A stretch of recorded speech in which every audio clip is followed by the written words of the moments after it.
Your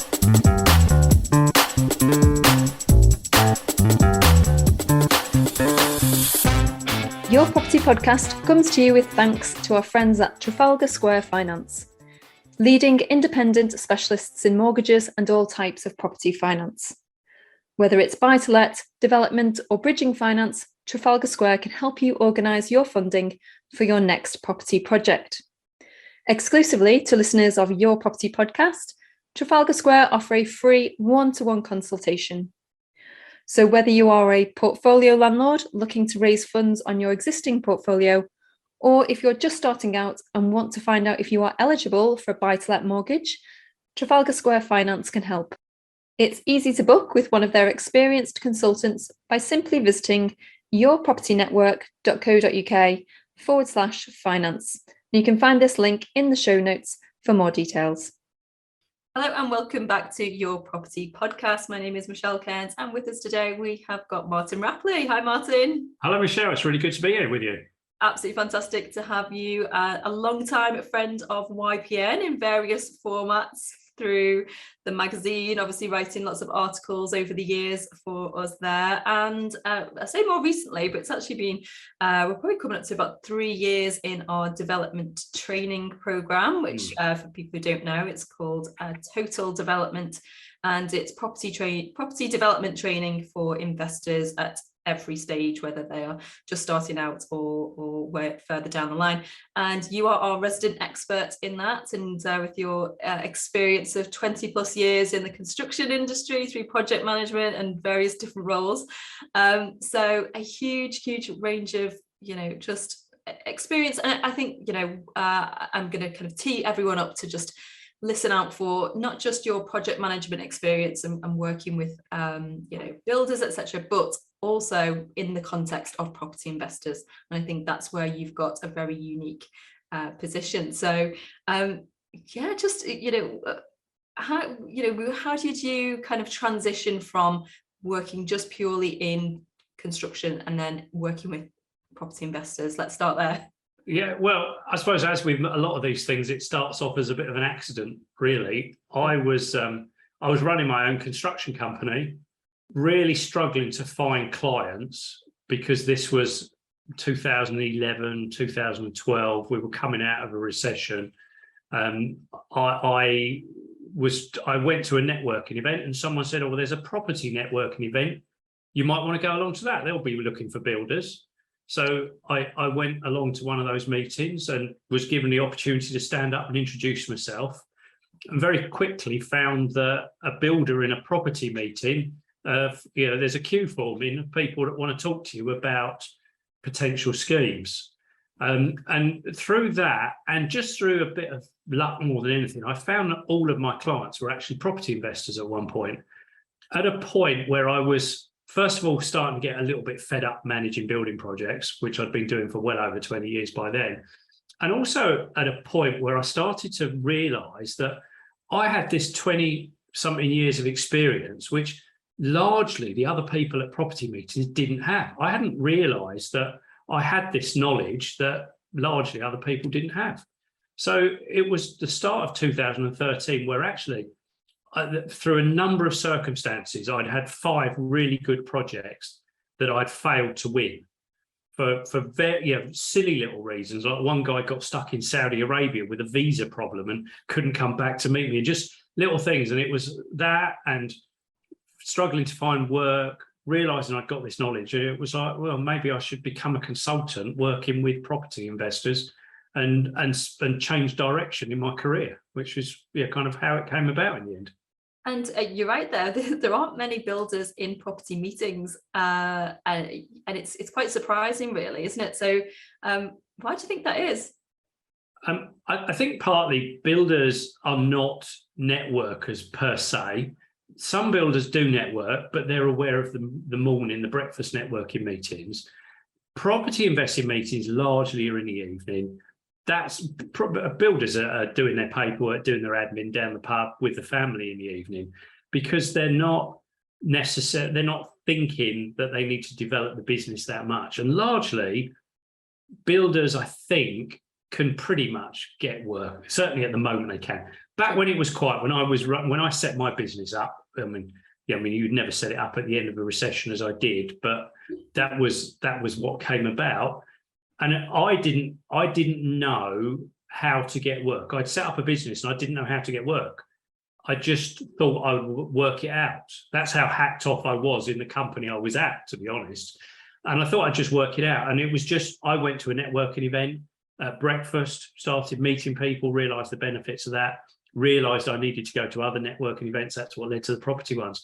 But I guess property builders aren't necessarily meeting anyone per se that goes to networking events. As I say, some of them might do some of the breakfast BNI meetings, but that's probably about it. But at the moment, they don't need to, because there's quite a bit of work out there, and it's not something they're going to benefit from. Yeah, I mean, you obviously stumbled into this property investor world, which you would think would be quite closely related to the construction and industry and tradespeople, but actually there's a huge gap, and not just a gap in in China in actually meeting them, but a gap in understanding how the other side works. And for many builders and construction companies, the contractors, they don't understand sort of how how investors want to kind of structure the deal and understand the investment side,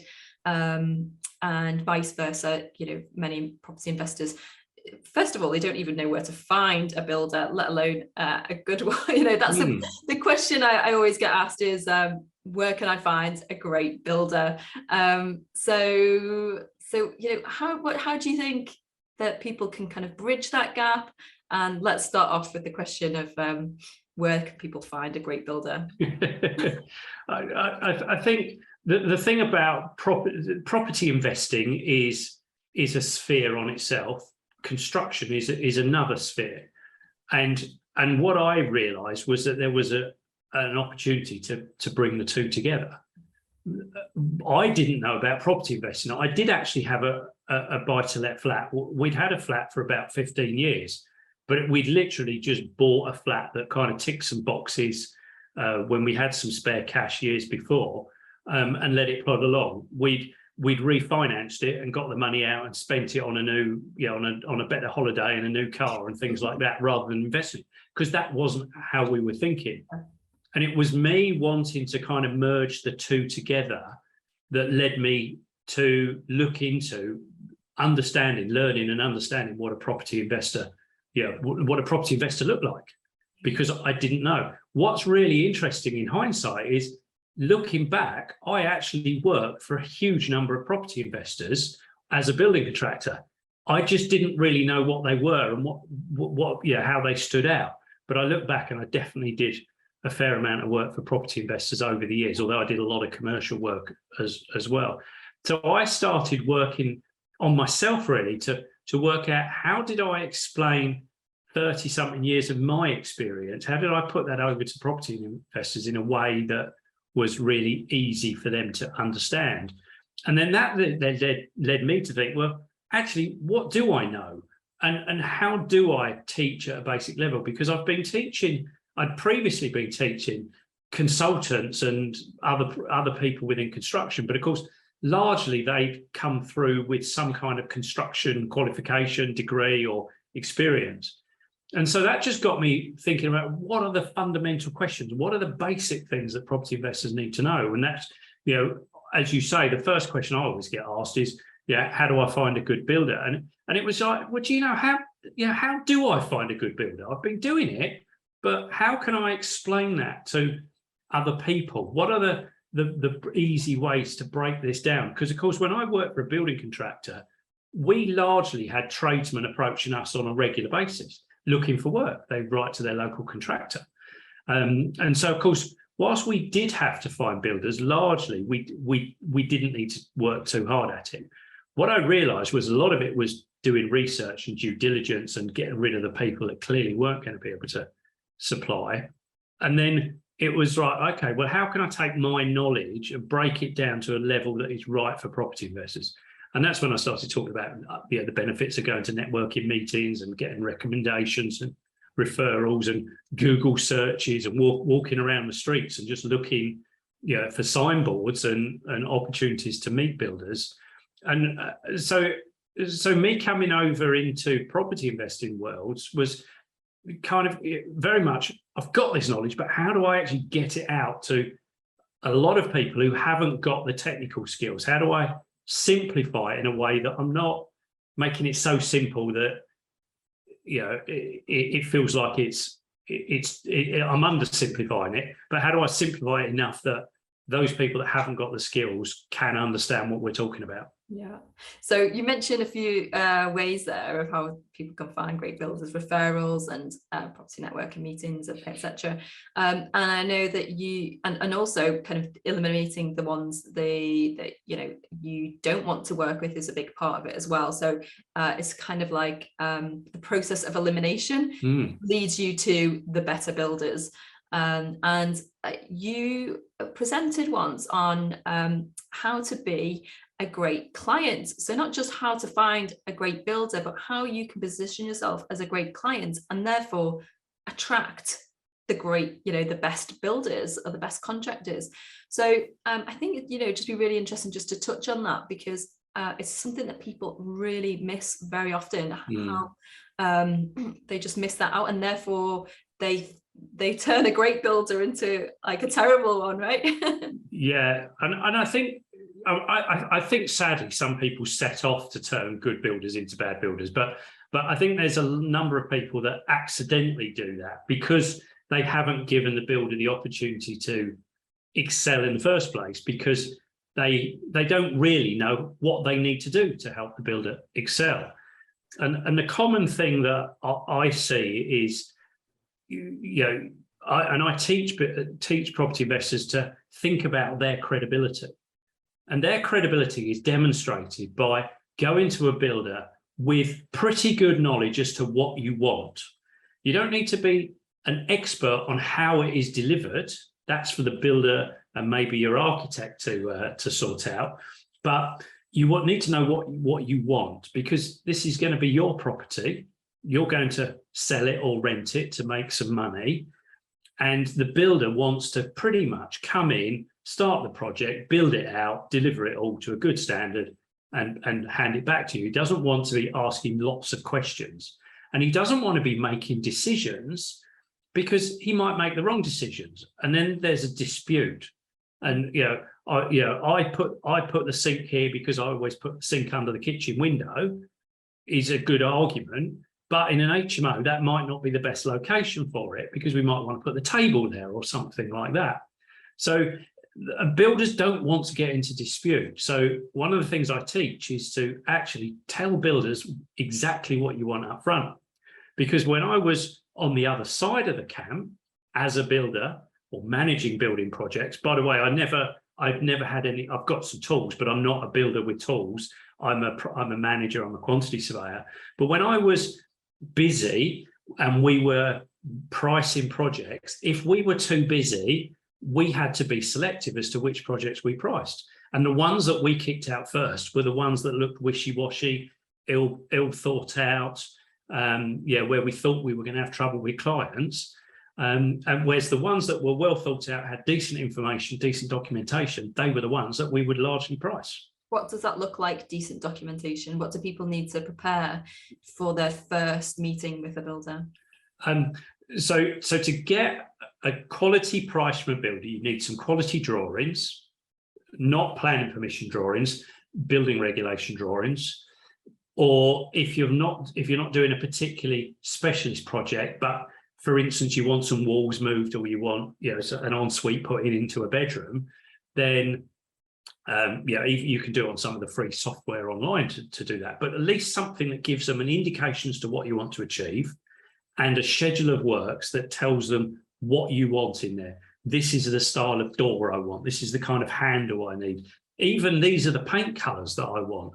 And I want the bathrooms fully tiled, or I want the top of the bathrooms half tiled, or whatever you want. That's the information. It doesn't really matter what you want, but the builder needs to know what you want. Because the other thing is, the builders, if it's sketchy, or even not written down, the builders are thinking, well, how can I price this competitively against another builder? Because they don't understand what you want either. Therefore, the prices are all over the place. Therefore, what's the point of me trying to price? Yeah, I think and I think another common mistake is that people they'll look at a deal and they think, okay, this is a bit outside of my experience. I'm not sure how to price this. I'll find a builder to come and look. So do you want to tell people like how what to do instead of that? Yeah, so from being on the other side, when I was a builder, I could price anything if I had some drawings and a schedule of works. I knew what was needed.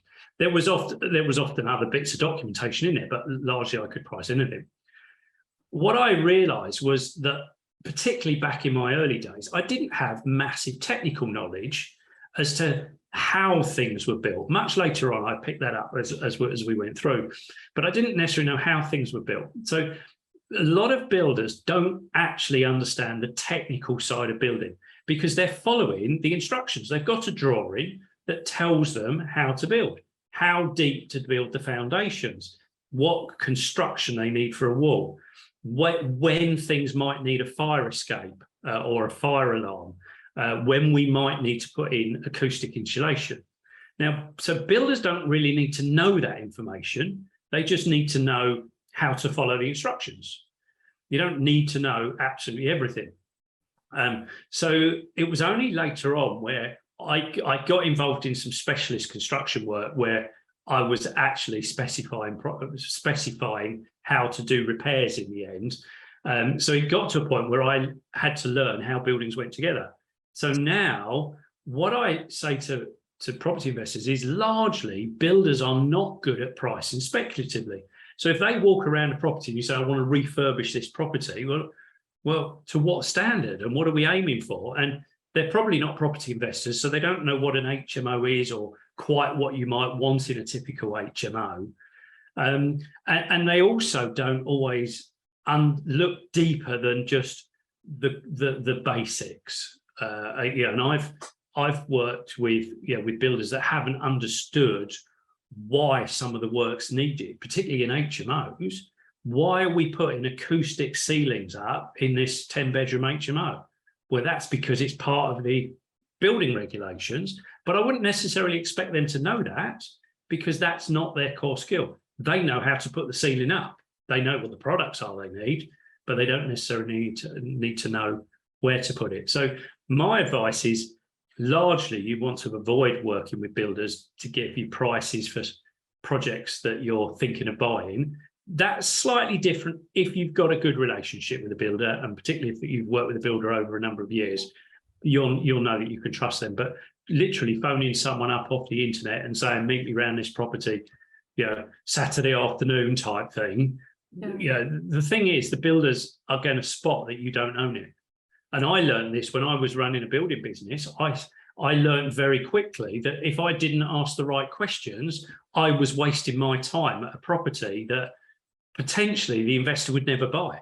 If I told the investor it was going to cost £50,000 to do the refurbishment, which by the way was a bit of a guess because I didn't always know what they were trying to achieve, but they couldn't make an offer that was, that factored £50,000 into it. As a result, they don't buy the property. So I've got a wasted afternoon. I've got time that's gone nowhere. So I started getting clever and asking the right kind of questions to save my time. And now I say exactly the same to property investors. Be very careful. You run the risk of not getting particularly accurate prices because the builders can't price particularly well without having the details. And also, if they think you don't own the building, they're not going to spend hours putting a comprehensive price together unless you pay them. But even if you pay them, you're still asking them to do something that isn't their core skill. And so really you need to be talking to quantity surveyors or other construction consultants who can do the prices for you, or indeed someone like me that will teach you that I teach property investors how to do this, because the process I use isn't rocket science, but it's not something that's written down in a book and you can learn. So I teach people how to do it so that they can continually find good deals for themselves without having to slow down the whole process, talking to a builder or talking to a consultant. Yeah, so in a nutshell, the builder really is the last person that you want to be speaking to. You want to get all your documents in order, your schedule of works, speaking to your QS and getting as much of the pricing done beforehand. And then, you know, you're looking to who's going to be the best contractor, the best builder to work with. So it's a really important point. I think I'm glad we kind of covered that. Let's jump onto the pricing then, because and you know, bring it obviously relevant to today. So we're recording this on the 5th of October 2022, and you know, after obviously, you know, we're obviously way post COVID now, prices are still sky high. Some are dipping off, some are kind of you know, just stagnating, others are still going up, like steel. How do people work out the you know, because you can't go into that much detail and do schedule works for every property that pops up, right? So as a kind of high level, how do people predict what the end value is going to be, because they need that refurbishment cost in there to work out the GDV? Yeah. So it's definitely difficult at the moment. I would say largely for kind of 10 years, certainly 8 to 10 years, prices have barely moved. They have gone, they've slowly crept up. We know the rate of inflation has been pretty low. So largely, if you didn't pick up that prices were increasing, it didn't really matter because they didn't increase much. What we've got now is a lot more volatility. COVID was part of that. Brexit was part of that. We've now got fuel issues being part of that, energy, and you know, other things relating to distribution and what have you. So the key thing at the moment is to acknowledge that prices are going up.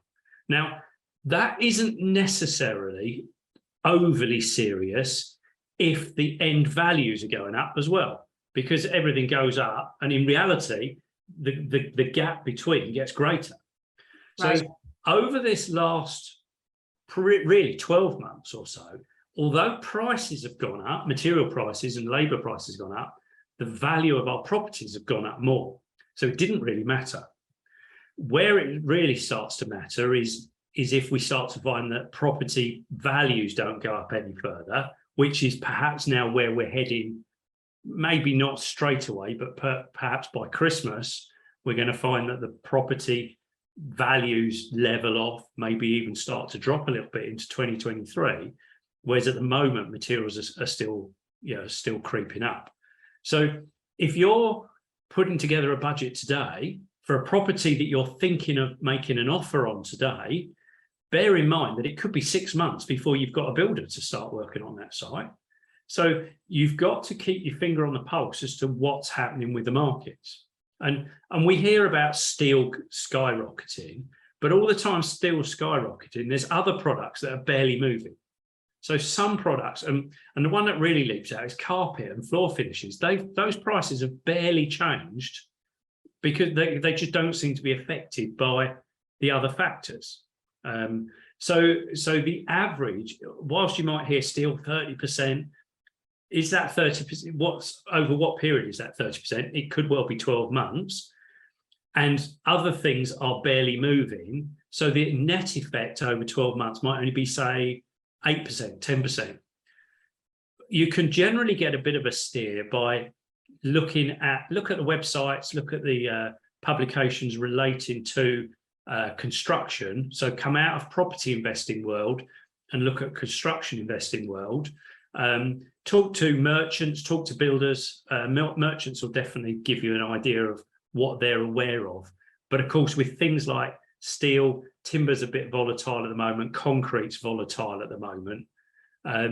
You know, they are making a bit of an assumption. They're guessing what the effect might be. So I think, you know, I try and work on prices that are about 5 months ahead of where they might be at the moment. That's where I tend to be. I've always got contingency, so if I'm slightly adrift, there's a bit of contingency. But I won't be quite as pessimistic if I'm reasonably happy that the values of properties are going up. So for instance, it didn't matter in January, February, if I wasn't quite picking up the right prices, because the values have made up for all of that.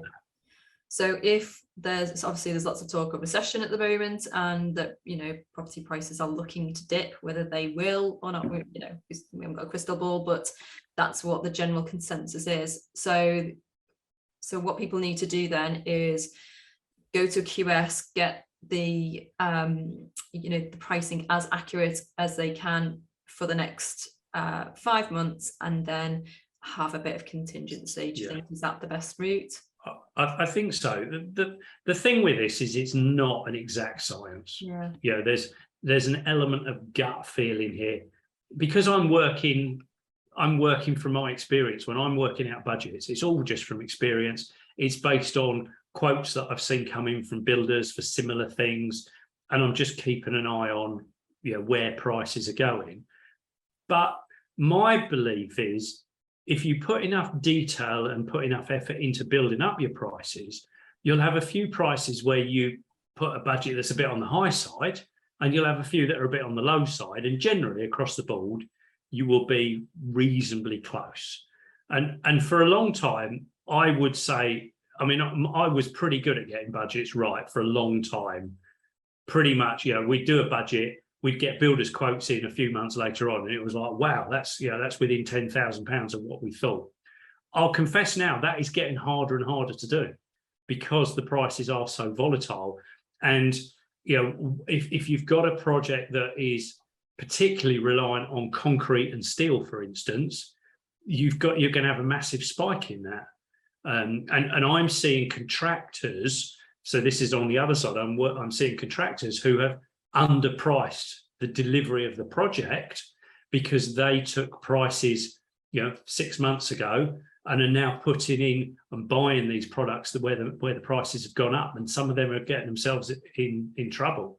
And this is actually why we see more building contractors go bust coming out of a recession than we will going in, because coming out of recession, they priced at the recession prices or the restricted prices, and of course now prices are going up. They suddenly can't deliver for the prices that they quoted. So yeah, we used to get excited about recession because we'd suddenly make a lot of profit, but we always knew we were going to have to work hard to get back out of it again without sustaining, you know, massive losses.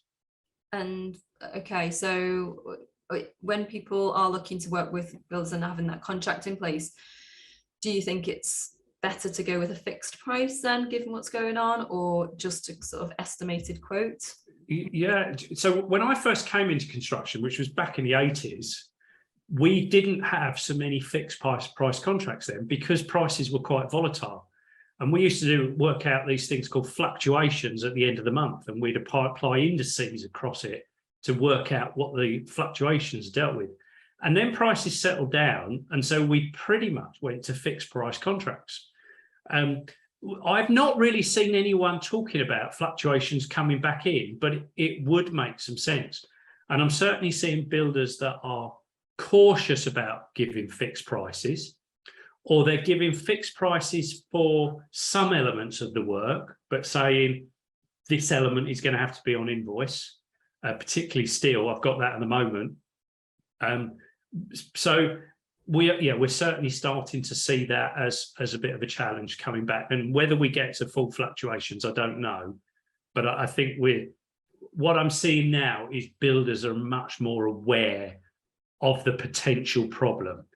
Whereas 2 years ago, no one really saw it coming, so they were being caught out. Whereas now they're at least having a conversation with me and their clients. That sounds like a good compromise then, fixing some of the elements that are more volatile, because at the end of the day, even though we might think, well, we want the fixed price from the builder because we've got that security, and if the builder's priced wrong, tough luck. Actually, it's very dangerous, because if they do get it wrong and they go bust, then your project goes with it. So you know, you want to kind of do the right thing and make sure that you know, you're both on the same page, you're both working together to make sure that you're both clear on the costs and where it's going to be. So What about if I kind of draw on your more property investor side then? So if the prices are going to dip, so you've got this lower GDV and the rising construction costs, what do you think is going to happen? How do people stack their deals? How do they negotiate with vendors, with agents, and explain that the profits are now being squeezed? They can't do what they used to do. Where are they going to be the opportunities? So this is about working out the true offer price you can make, which if material prices are going up, then naturally that's going to bring our offer prices down. But of course, that's all reflected in the general market, where we're already starting to see a bit of a slowdown. We're starting to see price increases just starting to level off. And things you just buy, and I don't claim to be an expert here at all, because this is now a completely different field, but just by the laws of economics, things start to sort themselves out again. The mistake that property investors can make very easily is overbidding, over-offering for a property just to get the property. There will. I mean, I was taught this years ago, and I probably didn't believe it years ago, but I absolutely believe it now. The right projects are out there for the right people at the right time. It may not be what you were buying for the last couple of years. It may be that currently that 3 to 5 bedroom HMO conversion in your part of the city actually doesn't work at the moment, and you've got to go and find something else that does work. Things will come back again. But I think the most important thing is don't get hung up on, I must do a deal, I must buy a property, it needs refurbishing, so it must be a really good deal. Go back to the basics. Is it a good deal? What am I trying to do with it? What are the numbers? Does it stack? Can I make an offer that's going to be accepted? And if you can't, or you make an offer and it's not accepted, it's just one for the follow-ups, and go and look at some other things. And when I first got into property investing properly, so in 2013, I was there trying to make a deal out of anything. If it needed a painted front door, it's like, well, there might be an angle here. I might, and then I started to realise, no, you've got to look bigger, you've got to look deeper. And this is where I'm now saying to a lot of investors is, don't just look at a property because it needs refurbishing. Look at a property because it needs refurbishing, and then say, what else can you do?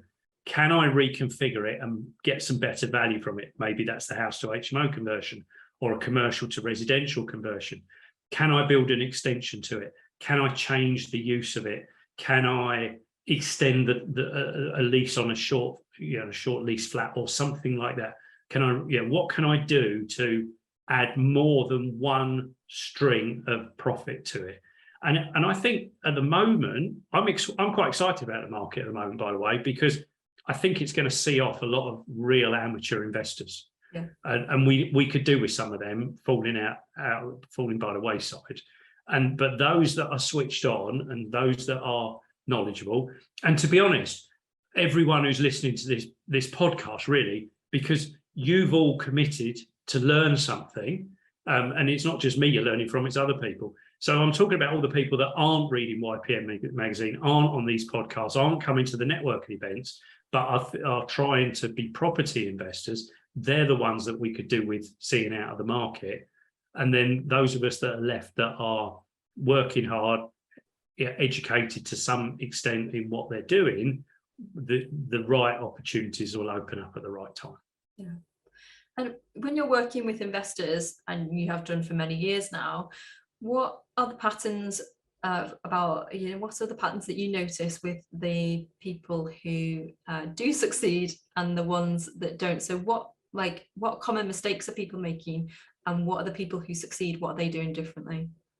So one of the common mistakes I see is taking on too much on the first or second project. That is a real common mistake I see. I'm a great believer that if you want to do refurbishments, you want to get into, call it development, that you start reasonably small and learn as you go. One of the worst case studies I've got are the two investors who between them lost £800,000 trying to do a massive development in London where they had a number of things against them in the first place, and it was just beyond what they could do financially and ability wise, and they lost their houses over it. Whereas I meet a lot of property investors that say, oh yeah, I just bought a little flat, I reconfigured the walls and we sold it as a 2-bedroom flat and we made a bit of money, or I've rented it out, and I learned from that, and now I want to go and do something. I want to do a house, and I've just done a house, and now I want to do an HMO. And those, I mean, you don't necessarily have to go quite that small, but starting relatively small, learn some of the processes as you go through. Because the other thing I see is investors that have been investing for a good number of years with a reasonable portfolio, but have got some appalling techniques in the way they're building that portfolio. And I'm not saying from an investment perspective, I'm saying this from a refurbishment and conversion perspective. I worked with a developer a few years ago. He had a nice portfolio, but he asked, and to be fair to the guy, he said to me, come into my business for a bit and tell me where I could streamline what I'm doing. And I caught up with him the end of the first day I was there, and he said, so are there any issues? And I said, how long do you want me to keep coming in here? And we went through loads of places which weren't significant, but they all needed tightening up. And they were all just little things that he didn't know there were ways of buying things cheap. I always talk to him about buying materials cheaply. How do you buy materials cheaply? Well, if you're buying volume of materials, you phone up the merchants and you say, what door handles have you got that's end of range? What are you trying to get rid of? Oh, I've got 6 of these ones. Oh, that's handy. I need 6. And you'll get them at half the price because the merchant can't do anything with them, but you might be able to take it. And there's little ways like that you can start to make money. And with this developer, we talked about the way he was employing his tradesmen, the way he was paying his tradesmen. We talked about bonuses, we incentivized, and all sorts of ways just to tighten things up. And he absolutely flew because he kind of knew how to do it. He just needed someone to come in and help him out. And that I was really pleased because he said to me, I want to know what I'm doing wrong. I want to improve. And that's really good. Sadly, a lot of property investors aren't of that mindset. I've got a portfolio, I've done it for years. We're great, brilliant, but if the market turns and you've got bad techniques, which could be where we are now, some of those are going to start to find that it's not as easy. Yeah, particularly in a falling market. Yeah, and in a falling market, where do you think the opportunities are? And I'll just loop back to what you said before about the right property with the right person with the right time. So with that in mind, how does that fit in with what you think the market might be doing in the next 12 months? So in a falling market, without any doubt, that is where the risk is.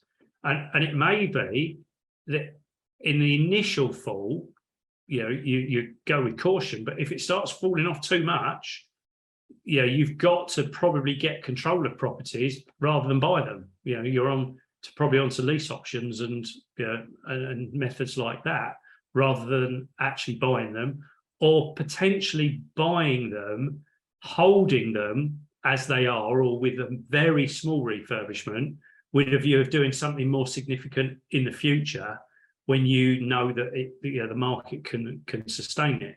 What am I doing at the moment? I'm in the process of getting myself a war chest. So I'm selling some property to have a war chest to strike in 2023, when hopefully there's some real motivated sellers out there that are needing to sell quickly, and we can swoop in with some cash offers. Where am I getting that money from? Largely the massive increases in values in the portfolio that we've seen over the last 12 months. So, that's what I'm doing. Is that what all property investors are doing? Possibly not. That's possibly the reverse of what some people are thinking of doing. So the less experienced, the less educated will be saying, oh, property investing is a great thing to be doing. Well, let's jump on the bandwagon. And then next year, oh, it's all crashing. We better sell. Well, I'm almost saying it back to front, but that's come. I didn't know that 10 years ago. That's come from learning. All I knew, I've got experience of doing refurbishments and conversions and building work through recessions. I've worked through several recessions, so I know how that works. This is the first real potential drop I've seen in property investing. So I've only made a point of learning that from other people. But I think in a falling market, definitely don't get swept into, I've got to buy, I've got to become a property investor, I've got to get on the ladder. That may well not be the best thing. And as I say, lease options, and I think things like rent to rent might work for a while, subject to the owner of the property not being in financial problems. Those kind of markets might well work for a while. Yeah, definitely don't want to get swept up in the hype of it all, because when the tide comes back out, we'll see who's absolutely. And I think, I see, I mean, we all see that on social media, and we see people coming onto social media.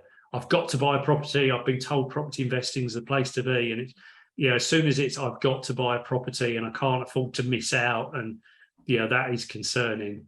But I have to say, largely, I'm not meeting those people, because I'm largely at the networking events. I'm largely working with YPN clients. I'm meeting from YPN. I'm not really meeting those other people, but I'm well aware they're out there, because we see them on social media. Yeah, absolutely. It's you get that comment when you speak to people about, well, what do you do? And you say you're in property, and then you get, oh, it's risky, isn't it? Yeah.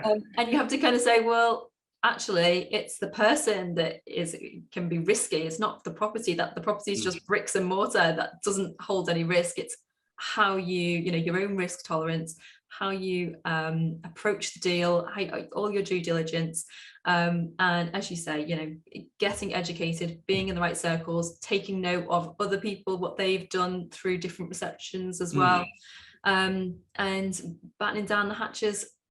I think being prepared to learn, being prepared to take advice, and being prepared to outsource things that you can't do, it is what will get you through. Will get you through anything. Don't guess. Don't try and do things you don't know how to do. So that's the outsourcing, getting educated, and then you can make the right decisions. Yeah, and you said earlier about people who take on projects that are too big for them, and it all goes wrong after that. You've mentioned about one way people can sort of gradually work their way through on their own experience, or obviously they can outsource their lack of knowledge, their gaps, to people like yourselves, working with other joint venture partners who are more experienced, or other partners or whatever. So how can you help people who don't have that the skill of analysing the numbers, for example, or managing a team? What how can people work with you? So I'm here to work with property investors.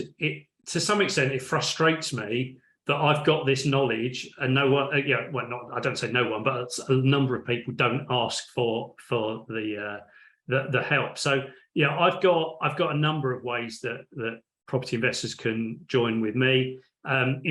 Basically there's 4. Right at the bottom, I've got a handbook. So just Google refurbishment handbook, and I wrote that for property investors to give them an overview as to what the process is. I've got a community where property investors can join me, get some basic learning, and ask me questions, and have access to me on a regular basis. I can then help them put together budgets and appraisals, and teach them the process, as well as do that on a live project. And then I've actually got a mentoring scheme as well for property investors that are managing their own projects, but actually want someone holding their hand and guiding them every step of the way. So those are the 4 things that I do alongside my own property investing. So my property investing bolts alongside my consultancy. I'm a consultant, really, and then I do some property investing on the side. I'd like to do a little bit more property investing, but there's still a lot of people that need my help and want my help. So I'm here, but there's an awful lot of people, as I say, that seriously need my help and don't ask, and that is so frustrating for me. You know what, Martin? I think they're not aware, they don't ask, or I think one of the one of the biggest kind of mistakes people may make is that they don't want to pay for that initial kind of consultation. And you mentioned there about the appraisal, which is arguably one of the most important elements to making an offer, to decide whether to take on the deal or not. So trying to do the appraisal yourself, if it's not your skill set, if you've never done it before, you know, it's not the time to be cutting costs and cutting back. That really is something where you want to get an expert in. So, you know, very briefly, do you want to just give us just a high level of what that appraisal would look like? So somebody comes to you with a project, they've seen it on Rightmove, they think there's some mileage in it, they've got some rough costs, but they're not sure.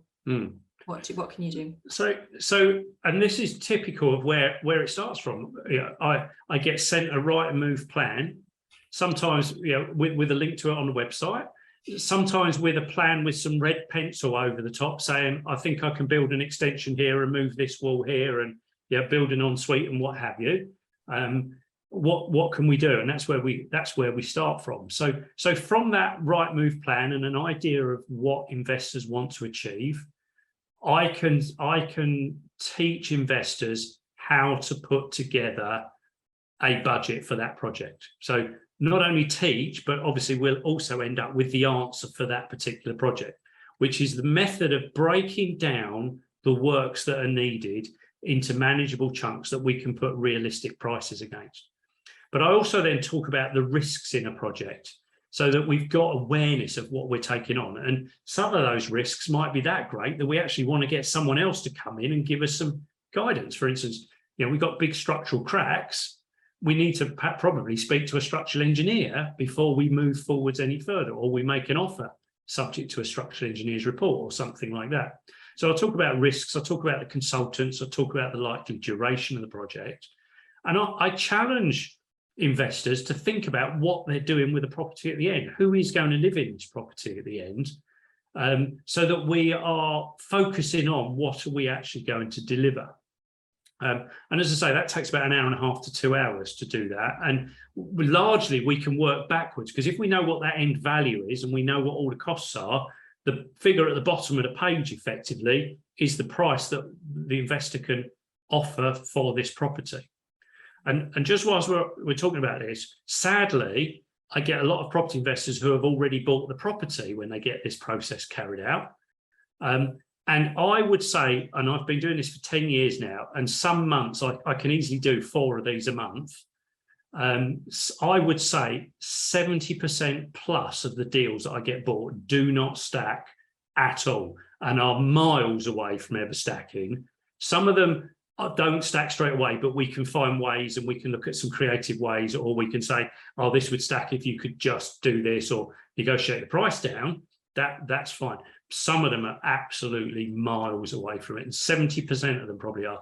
And of those 70%, well over half of them have already bought the property. And so they're already in a mess. And I'm hearing a story of an investor at the moment who he'd already bought the property when he asked me to look at the figures. I told him to dump it in the next auction and run fast. The last I heard is he's bought it, or he's developing it through, and it is apparently in a bit of a mess, and he's too proud to come back and talk to me. And I'd love to help him. He's in a mess. I want to help him, but at the moment he's too proud to come back and ask me for further help on that. And sadly, that's what happens, and that's what I want to get out to investors. Really, if I taught you the process to make sure you're buying every property at the right price, and the process I teach, I'd like to get to a point which is largely what I do. Go and see a property 10 o'clock in the morning, sitting in a coffee shop by 11 o'clock, run some numbers on it, red, amber or green. If it comes out red, I'm going to phone the agent and say, look, it doesn't work. If it comes out amber, I'm going to do some more research and due diligence on it. If it comes out green, then it's pretty much there's a deal there. Let's phone the agent, perhaps get a second viewing, get an offer in. And I have put offers in the afternoon that I've seen properties, because the way I work out these budgets actually doesn't take ages. It takes me an hour and a half to 2 hours to teach, but it doesn't take me that long to do it. And it wouldn't take property investors that long to do it after they've done a few. Yeah, absolutely. So once they get understand the process behind it, and have got that own spreadsheet that they've built themselves, they understand how it works, then obviously they can use it for all of their future Absolutely everything. Yeah, that's it. And even when prices go up, it's only a case, it's the method stays the same. It's just move the figures accordingly. Yeah, the method's always there. Just increase it by 5%, 10%. Yeah, absolutely. Yeah, brilliant. Well, obviously we're going to put the links to your website and you know, and to get access to your services there in the show notes. So I'd encourage everyone to go and check those out. And if you've got a project, or do you know what, even if you haven't got a project, now is a great time, because you could practice on one, have a look around, see something, practice, so that when you do get a project, you are ready to go, and you know that Martin's there, and you know what you need to do next for that. So yeah, just and it would be very interesting times for some, exciting times for others. Just make sure you're you're in the right camp, and you're ready for what's next. Yeah, absolutely. Yeah, tread with care. Plenty of money to be made, but yeah, take it carefully, take advice, and fill up the gaps in your knowledge, whatever that gap is. Great. Well, thank you for your time, Martin, and we look forward to following you and seeing you. It'd be interesting to actually do this next year and see what happened. We'll book you in. Yes, yeah, absolutely, it would be. Yeah, we'll do a follow-up. Brilliant. Definitely. Well, for everyone who is not yet a subscriber to the magazine, the link is in the show notes for your free 30-day trial. So do click that, and the links obviously for Martin's details are in there as well. So thank you for your time, guys, and we'll see you next time. Great. Thanks very much, Michelle. Good to see you.